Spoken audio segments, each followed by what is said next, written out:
Mechanicals engineers को मेरा नमस्कार। तो जैसे भाई मैंने कल एक्वाटेक्स में 10 HP की मोटर की एक वीडियो शेयर की थी, जिसके अंदर यानी कि जो रोटर था वो बुशों के अंदर जाम हो गया। तो भाई इस मोटर की हमने वायरिंग कंप्लीट कर दी है, तो ये देख सकते हो आप। तो भाई इसकी जो बुशे थे ना, पहले ओल्ड तो मैं आपको दिखाने की कोशिश करता हूँ कि ओल्ड क्या है।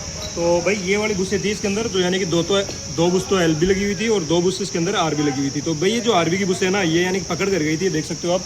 तो ये फूलने की वजह से रोटर जाम हो गया, और रोटर जाम होने की वजह से मोटर पूरी तरीके से जल गई थी और डैमेज हो चुकी थी। तो भाई अब इसके अंदर हमने जो रिप्लेस किए वापस, तो भाई इसमें हमने यानी कि चारों बुशे LB रिप्लेस किए, ये देख सकते हो। यानी कि दोनों बुशे हैं वो रिप्लेस यानी कि LB है। यानी कि पहले जो RB की बुशे डली हुई थी, तो भाई RB की बुशे यानी कि क्यों नहीं लगानी चाहिए, तो मैं आपको बताऊँ। जहाँ पे यानी कंडीशन होती है कि जैसे रेत आती है, तो उस कंडीशन में RB की भी लगानी चाहिए। लेकिन भाई जहाँ पे अगर फ्लोराइड ज़्यादा है और पानी अगर खारा है, तो उस कंडीशन में RB की बुशे नहीं लगानी चाहिए, क्योंकि खारे पानी की वजह से RB की बुशे फूल जाती है, और फूलने की वजह से रोटर पकड़ जाता है, और रोटर पकड़ने की वजह से मोटर यानी कि जलेगी, क्योंकि भाई ओवरलोड होगी, ओवरलोड होने के कारण मोटर जलेगी। तो आप इसका रोटर है ना वो भी देख सकते हो आप। जो क्रैंकशाफ्ट ग्राइंडिंग मशीन होती है, उससे यानी कि रोटर को है ना पूरा यानी कि प्रेस करवाया, और प्रेस करवा के और कंप्लीट करवाया। तो भाई LB डालने का जो रीजन था ना, वो रीजन था यानी कि फ्लोराइड है। अगर पानी के अंदर फ्लोराइड है, तो भाई वहाँ पे RB की बुशे नहीं चलेंगी। और भाई जो मोटर की फिटिंग होती है ना, जैसे कि मोटर को अपन कंप्लीट करते हैं, तो फिटिंग के अंदर मोटर को यानी कि प्रॉपरली पूरी फिटिंग होनी चाहिए, कहीं से लीकेज नहीं होनी चाहिए। अगर मोटर मान लो कहीं से लगी जाए, अगर बाहर का पानी अगर मोटर के अंदर जा रहा है, तो उस कंडीशन के अंदर श्योर है कि मोटर की जो बुशे हैं वो पकड़ करेंगी।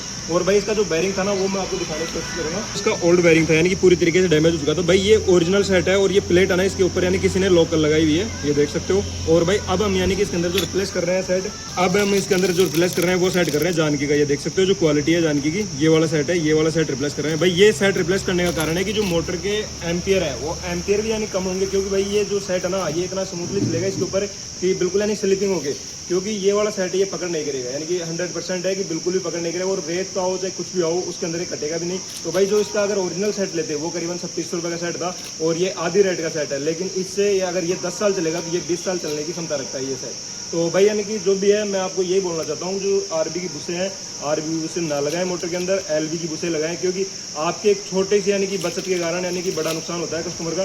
तो आप ये हमेशा ध्यान रखें कि जहाँ तक हो सके तो LB की बुशे लगानी चाहिए। और भाई जैसे कि मैं आप लोगों को बता रहा था, जो ये टैक्सों की मोटर का वाइंडिंग डेटा है, तो भाई इसके अंदर 1-2 है, और 1-2 के 32 टन है, और इसका जो कोयल पिच है वो 10-12 का कोयल पिच रहेगा। टैक्सों 10 HP का जो कंपनी का डाटा है वो वाइंडिंग का, वो यही रहता है कि 1-2 के 32 टन आते हैं भाई। तो भाई अगर आपको वीडियो अच्छी लगी हो तो आप वीडियो को लाइक करें, और भाई मिलते हैं नेक्स्ट वीडियो में।